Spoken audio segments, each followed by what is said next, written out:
பொதுவாக நமக்கிடத்தில் ஒரு கேள்வி உண்டு. நமக்கு ஏதாவது ஒரு பிரச்சனைகள், ஏதாவது ஒரு சோதனை வந்துவிட்டால், கடவுள் ஏன் இப்படி நம்மை சோதிக்கிறார்? கடவுள் ஏன் இந்த கஷ்டத்தை நம்மிடம் கொடுத்தார்? கடவுளுக்கு கண்ணில்லையா என்றெல்லாம் நாம் நிறைய முறை பேசுவோம். ஆனால் ஆண்டவர் சொல்கின்றார், சோதிக்கப்படுகிற எவனும் தேவனால் சோதிக்கப்படுகிறேன் என்று சொல்லாதிருப்பானாக. நமக்கு வருகின்ற கஷ்டங்கள், நமக்கு வருகின்ற துன்பங்கள் தேவனால் வருவது கிடையாது. தேவன் நம்மை பொல்லாங்கினால் சோதிக்கிறவரும் அல்ல. அப்படி என்றால் நம்முடைய சோதனைகளுக்கு காரணம் என்ன என்று பார்க்கின்ற பொழுது, அவனவன் தன் தன் சொந்த இச்சையினால் சிக்குண்டு இழுப்புண்டு சோதிக்கப்படுகிறான். இச்சை, தன்னுடைய சொந்த இச்சை. இச்சை என்றால் என்ன? ஒரு பொருளின் மேலோ, ஒரு நபரின் மேலோ, எந்த ஒரு காரியத்தின் மேலோ ஏற்படுகின்ற ஆசை. அதிக பணத்தை சம்பாதிக்க வேண்டும், பெரிய வீடு கட்ட வேண்டும், பெரிய கார் வாங்க வேண்டும், அல்லது இந்த குறிப்பிட்ட நபரை நாம் திருமணம் செய்ய வேண்டும், அல்லது இப்படியாக இந்த பதவியை அடைந்து விட வேண்டும் என்ற ஆசை, இச்சை. அதுதான் என்ன செய்கிறது? நம்மை பாவத்திற்குள்ளாக கொண்டு செல்கின்றது. அதன் மூலமாக சோதனைக்குள்ளாக நம்மை கொண்டு செல்கின்றது. இந்த இச்சைகளை, சோதனைகளை கொடுப்பது யார் என்று கேட்டால், சத்துருவானவன், சாத்தான் என்பவன். அவன் தேவனுக்கு விரோதமானவன். தேவனுடைய சபையிலே தேவனை துதித்துக் கொண்டிருந்த தூதர்களில் ஒருவனாக இருந்தவன். அவனுக்கு ஏற்பட்ட இச்சையினாலே, அவனுக்கு ஏற்பட்ட மேட்டிமையினாலே தேவனுக்கு விரோதமான காரியங்களை செய்ய முற்பட்ட பொழுது அவன் தள்ளப்பட்டு இங்கே பூமிக்கு வந்து விழுகிறான். அவன் இந்த பூமியை தன்னுடைய அதிகாரத்தின் கீழே கொண்டு வருவதற்காக மனிதனை பலவிதமான இச்சைகளுக்குள்ளாக, ஆசைகளுக்குள்ளாக கொண்டு வருகின்றார். அப்படித்தான் இந்த உலகத்திலே பாவமானது முதலில் பிறந்தது.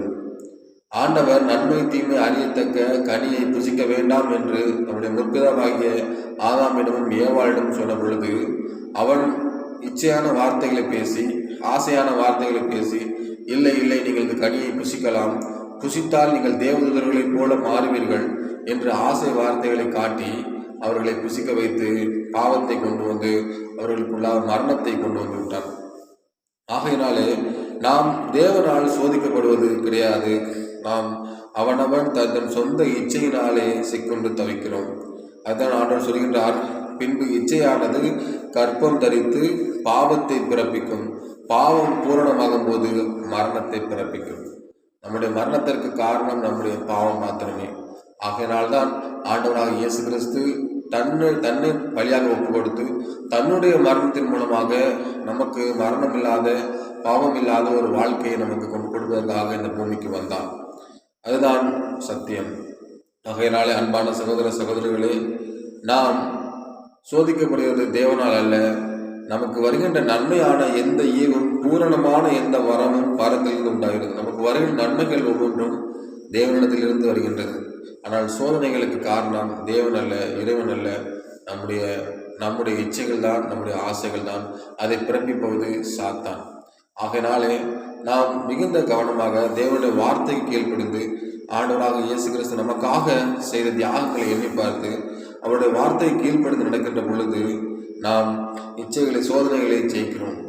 அது வேதத்தில் இன்னொரு வசனம் சொல்கின்றது, அவர்தாமே சோதிக்கப்பட்டு பாடுபட்டு அதை ஜெயித்ததினாலே சோதிக்கப்படுகிறவர்களுக்கு தப்பித்து கொள்ள வழியை ஏற்படுத்தி கொடுக்கிறார், சோதிக்கப்படுகிறவர்களுக்கு உதவி செய்கிறார் என்று சொல்லப்படுகின்றது. ஆண்டவராக இயேசு கிறிஸ்து இந்த பூமியிலே மனிதனாக பிறந்த பொழுது அவருக்கும் சோதனைகள் இருந்தது. அந்த சோதனைகளை சாத்தானானவன் கொண்டு வந்தான். அவன் பல்வேறு விதமான சோதனைகளை தேவனிடத்தில் கொண்டு வந்தான். ஆனால் தேவன் அவனை ஜெயித்து, இந்த உலகத்தை ஜெயித்து நமக்காக அந்த நித்திய ராஜ்யத்தை, அந்த பரலோக ராஜ்யத்தை நமக்காக ஆயத்தப்படுத்தி வைத்திருக்கிறார். ஆகையினாலே சோதனைகள் வருகின்ற பொழுது அதை ஜெயிப்பதற்கும் அதை சகிப்பதற்கும் பலத்தை நம் ஆண்டவராக இயேசு கிறிஸ்துவிடம் கேட்கின்ற பொழுது அவர் நமக்கு உதவி செய்ய வல்லவராக இருக்கிறார். ஏனென்றால் அவர்தாமே சோதனைகளை சகித்து ஜெயித்திருக்கிறார். அப்படிப்பட்ட வல்லமையுள்ள தெய்வத்தின ஒருவரும் விசுவாசிப்போம். கர்த்தர் தாமே ஒருவரையும் ஆசீர்வதித்து வழிநடத்துவாராக. ஆமென்.